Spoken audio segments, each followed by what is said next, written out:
Hey sports fans, this is Straight from the Basement with OMMY. I'm a sports fan who always said, if I never played a sport professionally, then I want to talk about it. I'm born and raised in New York City.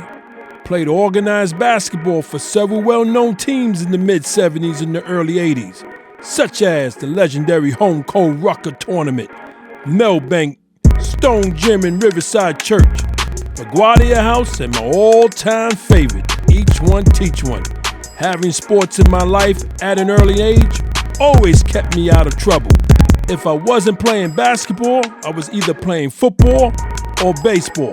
Hey sports fans, this is Straight from the Basement with OMMY, where my opinions, views, and facts will cover the hottest, the latest, and the past sports events. Welcome once again. I want to continue to thank everyone who has liked and subscribed to my podcast. And if this is the first time you're viewing it, please do the same. As always, before I even get into today's topic, yes, I got two hot topics to talk about. I got to talk about it. I'm talking about the Golden State Warriors right now. I'm talking about right now. They in trouble. The Golden State Warriors is in trouble right now. Let me explain why they're in trouble. Because you got them young, hungry, with a little few veterans in the Houston Rockets right there in their ass. Golden State Warriors can't lose a game or it's tied. Because right now, Rockets is rolling right now. Oh, they rolling. They hungry. They hungry. Remember, listen, they got the coach, Udoka, from Boston 2 years ago. He got something to prove. My man coaching his ass off.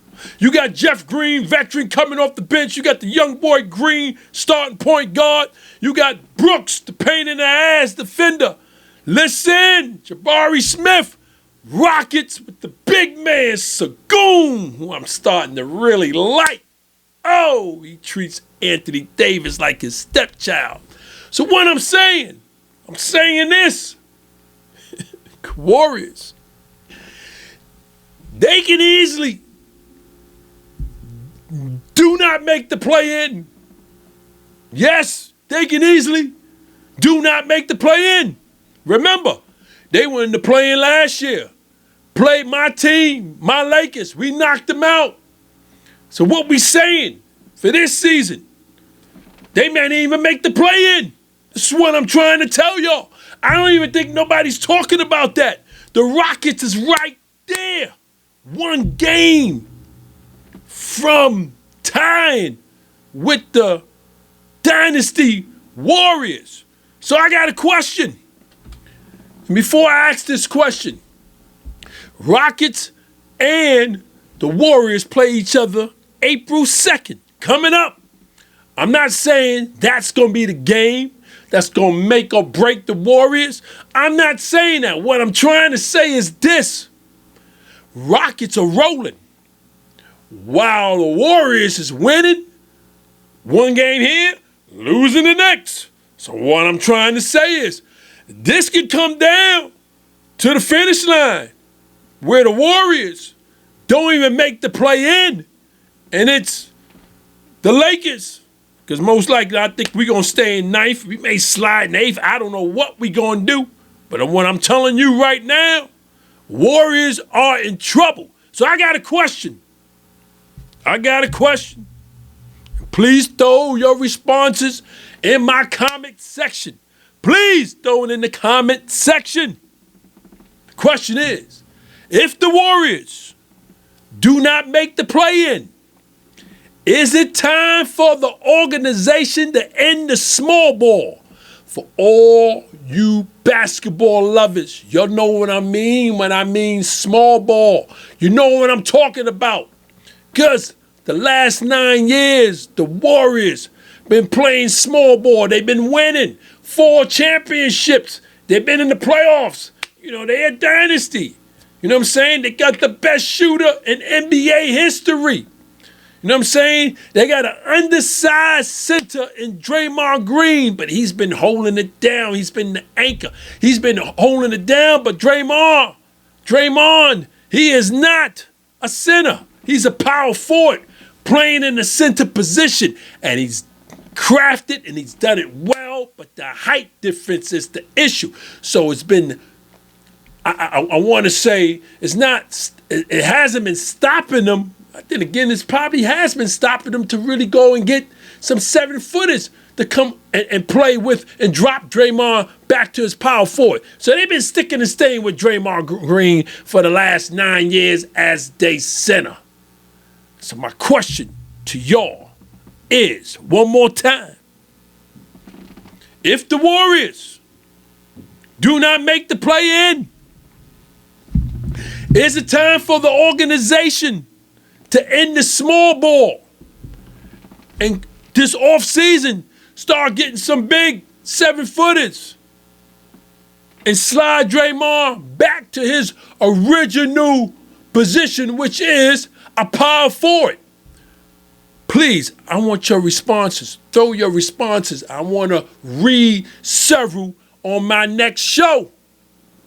Again, last time, if the Warriors, because this is a big deal, because listen, again, they didn't come out to play in last year, and they damn near getting threatened not to make it in this year. So, the question, one more time, if the Warriors do not make the play-in, is it time for the organization to end the small ball? That's all I want to know. Give me your response. Throw it in the comment section. Let's move on to the second hottest topic. Yeah, we talking about the South Carolina Gamecocks. Dawn Staley and crew. You know I'm talking about the March Madness. Women's March Madness. But I'm talking about the South Carolina Gamecocks. Listen, everything that I've been seeing, what I've been viewing, what I've been told, ain't no other women's team. LSU, I know you're the champs. You know what I'm saying? Tennessee, I know you're there. UConn, I know you're there. Iowa, I know you're there. I don't see nobody beating South Carolina. I don't see nobody beating South Carolina Gamecocks. Well coached. You know Dawn Staley is my favorite WNBA player of all time. My girl, since she's been the coach, been coaching her ass off. Listen, you got 6 players on that team right now that averages 10 points and better a game. Now, that may not sound like a lot in NBA, but that's a lot of points per game for 6 players. We talking 60 and change off the top. That's off the top.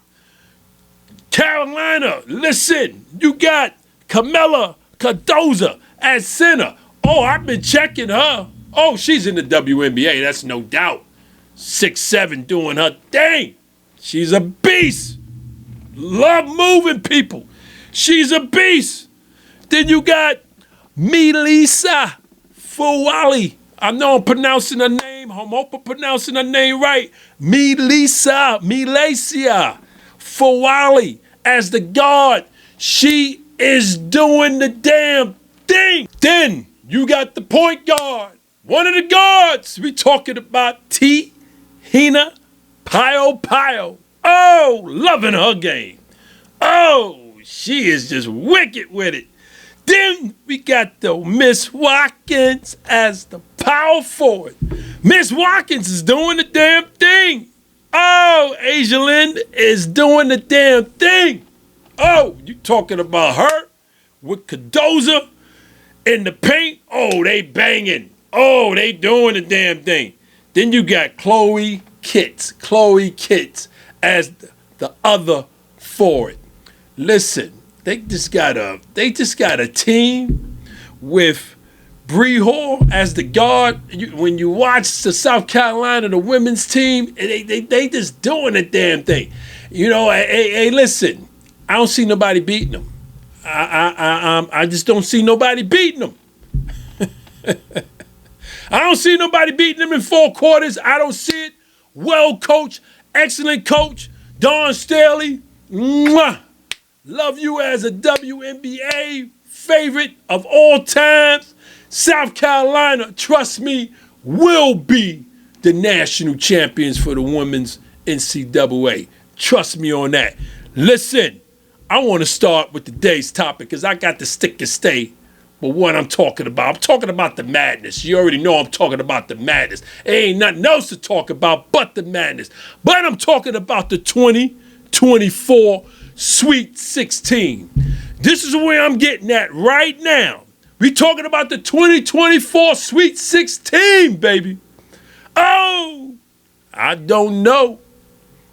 Like I said last show, and I said it on TikTok Live, if you are an NBA lover and you love basketball, but you have not been watching the March Madness, both men and women, again, you don't know what the hell you're missing. But I ain't getting into all what you ain't missing no more because that was from last show. The stage is set for the Sweet 16 right now, baby. 16 out of 64 teams left. My God, what competition we had since Thursday all the way to Sunday. Fire! For those who've been watching like me, you know what I'm talking about. Listen, this tournament, like I said last week, like I said in my last show, and I say it again, you basketball lovers, I'm hoping y'all watching these games. I'm at least hoping y'all watch some of them. I mean, my God. I mean, I got cats who I'm talking to who I know personally who's not watching the games. And I'm trying to understand why. But I'm not getting into that. I'm going to leave that alone. You know what I'm saying? Everything that I said in my last show happened. Everything. Everything that I said in my last show has happened. Now we here at the Sweet 16, baby. And it's on. It's going to be on. And I mean, it's going to be, oh, my God. All 16 teams have just moved from where they were playing. Now they're moving to another part of the country. Now, when they move, the family moves. The fans move. The school moves. Everybody's moving with them. Talk about big business, hotel business, car rental, airfare. Listen, you guys don't even understand what this March Madness is all about. It's crazy for everyone. I'm just trying to tell you, it's crazy for everyone. Listen, the madness is insane. It's insane right now when you get to this point as a Sweet 16 team. It's insane. Why it's insane? I mean, you're talking about the human heart with the nerves. Can only take but so much. You and I know this, right? It's like me watching the Houston game, the Cougars, when they was playing the Texas A&M. That was the last game on Sunday night. The game was too much for me. Let me tell you why it was too much for me. Because it wasn't just a bracket buster if Houston would have lost. Because mid-second half, if you was watching that game, Texas A&M, the Aggies started making moves. Players from Houston started fouling out. Now, the young boy, I should call him a young boy, the young man, Javier Francis, when he fouled out, he was the first to foul out. And when he fouled out, when he got to the bench, he started crying. He broke down crying. I was trying to understand why you crying, why y'all was still up. Houston was still up, not by much, but they were still up. But then it dawned on me. It's like, you know, I guess he was feeling he abandoned his team. He can't help his team no more because he fouled out. He's on a bench. So all the emotions just came out of the young boy. I said, damn, this March Madness, it never fails. I see something new each year. I never seen that before. In none of the March Madness tournaments that a player fouls out and they up winning and he breaks down crying like if they about to lose. It was like mind-boggling to me for that moment. And I says, damn. But that Houston, Texas game was just too much for me. Why? Because it wasn't a bracket buster for me if Houston would have lost. Because like I said last show, and I'll say it again, I got Houston to win it all on my main sheet. If Houston would have lost, that would have been a sheet buster. That would have been me balling up the sheet, throwing it in the garbage can. Main sheet is done. It's a wrap. Thank God. I mean, and I was standing up like I was watching my Lakers in the game 7, and we down 2 with 2 minutes left. I'm standing up like this is a Laker game. I mean, this is Houston against Texas. But I'm saying this is how much I'm into the tournament, number one, and how much I'm into my picks. And I'm saying, no, you're not going to do this to me right now, Houston. Your ass is about to wake up. And I'm going to be honest with you. When the point guard, the main man, Shed, when he fouled out, I says, oh, my God, thank God they were up 6 when he fouled out. They hold on. Houston moves on. That's what I'm saying. The madness, it never fails. So, you want to know how I'm doing with my picks? Yes, you do. Because I called it out last week on my last show. So this is what's going on with Tommyami with his picks right now. I got 9 out of the 16 going into this round. Now, I'm not going to brag.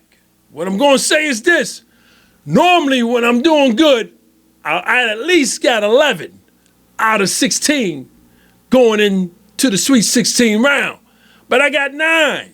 Why? Because BYU and Auburn messed me up first round. Yeah, Auburn, Yale. You know what Yale did to them? I mean, Auburn was expected to go to the Sweet 16. At least to the Sweet 16 and then some. Auburn, got eliminated first round by Yale, the Ivy team. Then BYU, they get knocked first round by Duquesne. Again, I don't even know what the hell that school is. Didn't look it up. BYU and Auburn screwed me up. They screwed me up big time. But that's okay. I got 9 going into the Sweet 16. So I'm doing okay. I think I'm doing well. Why I think I'm doing well is this. Because out of the 9, I got 8 of them going to the Elite 8. And I still got my final 4 picks intact. So I think I'm doing well. But you as March Madness fans, and you guys know who I'm talking about, once the Elite 8 is done, by Sunday night, all this it just changes. All this just changes what I just finished saying. So, listen, that is the reason why you put in 2 or 3 sheets when you're playing these March Madness, because it's insane. You ain't, one sheet ain't gonna just do it. It gotta be 2 or 3. Now, here are the matchups for the Sweet 16. I got to get into the matchups because it's kicking off this Thursday, March 28th. You got the number 2 seed Arizona versus the number 6 seed, the Clemson Tide. Yo, listen, the Wildcats is just too much. I don't see Clemson winning this. There's no upset here. Wildcats will win. I'm not saying they're going to blow them out, but the Wildcats, Arizona, will pull this out. Trust me on that. Number 1 seed, UConn versus the number 5 San Diego State. Now, the champs, we know UConn is the champs. Round 1, round 2, no problem. Blew both teams out. It ain't going to be like that this round. It ain't going to be easy for UConn to come out and make it to the Elite Eight. San Diego State got some upperclassmen. You know what I'm saying? They got them juniors and sophomores. They been around. They battle tested. San Diego State gonna give UConn a run, but I still got UConn to pull it out. What I'm trying to say is it ain't gonna be easy for UConn. Trust me on that.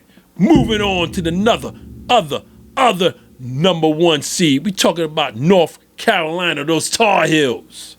Yeah, going against Bama. Alabama, the 4th seed.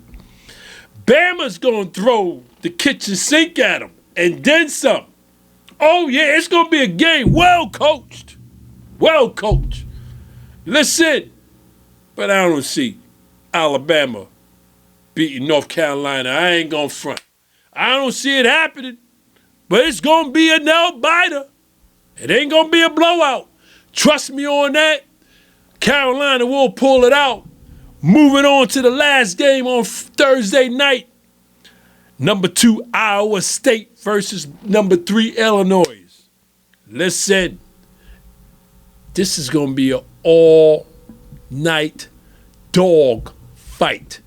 All-night dog fight. Listen, but I got Iowa State pulling this out. They better pull it out because I got them going to the national championships to play Houston. So they better pull it out. That's all I'm saying. Friday night's game, Sweet 16, looks like this. Number 2, Marquette versus number 11, NC State, North Carolina State. Listen, North Carolina State just got to do one thing only. Just feed. Burns, big baby Burns, just feed them. Feed them all game. You can't stop the weight. The lefty, you can't stop him. When he got you on his hip, it's a wrap. Feed that man every time down. Let him make the decision if he gonna take it or he gonna shoot it back out because you got to double team him. Feed the big man, big baby Burns. Feed him. I got NC State pulling this out. Number 1, Purdue, Big Edie and the crew. Yeah, going against number 5, Gonzaga. Now the Zags, I'm not going to front. I did not have Gonzaga making it to the Sweet 16. I just didn't have them making it to the Sweet 16. I didn't think they was going to make it to the Sweet 16.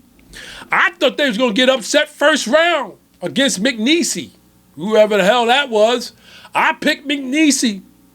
Yeah, on my main sheet. Upset. Because the Zags, you know, they ain't one of the weakest conference. But they playing. I'm not going to get into it. But they're going to play Purdue. It ain't going to be easy. It's like UConn. Purdue had it good the first 2 games. Oh, Zags. Oh, I watched them. I was wrong. The Zags is going to play Purdue. It's going to be a goodie. But Purdue will pull it out. Trust me on that. We'll pull it out. Now, we got the other number 1.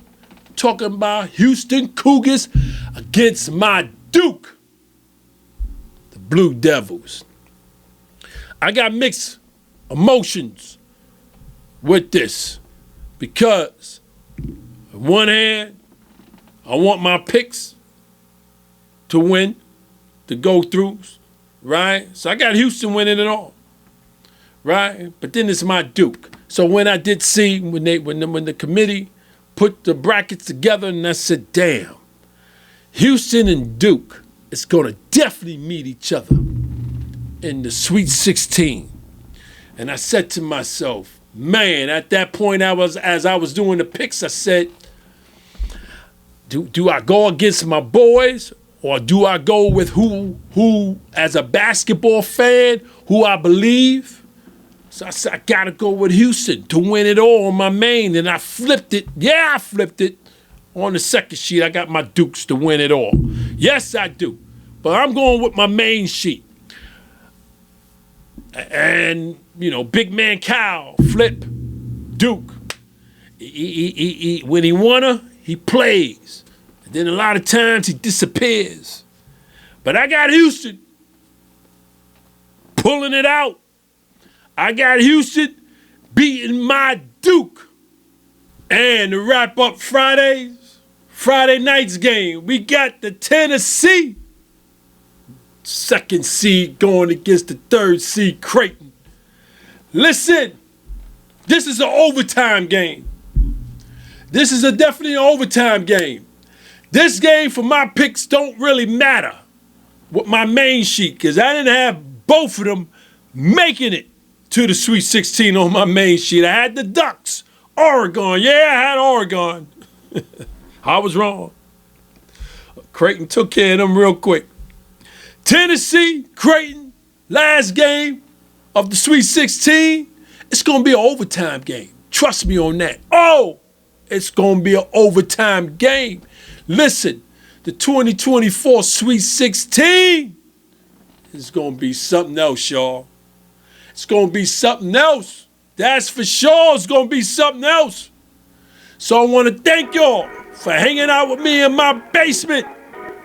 To my viewers and my listeners, continue to check me out on my YouTube and subscribe. Check me out on my streaming platforms, Apple and Spotify. Yes, I'm still live on Tuesdays and Thursdays, 8 p.m. Eastern Time on TikTok. TikTok Live giving you the hottest topics. Only 8 p.m. Eastern Time, Tuesdays and Thursdays. Plus, please remember to check out the Even Flow Coffee Company, created to combine the interests of coffee lovers, fashion, and music. For more information or to make a purchase, eatflowcoffee.com. As I always say, sports is what keeps this world from going insane, either in a pandemic or no pandemic. Until next time, take care.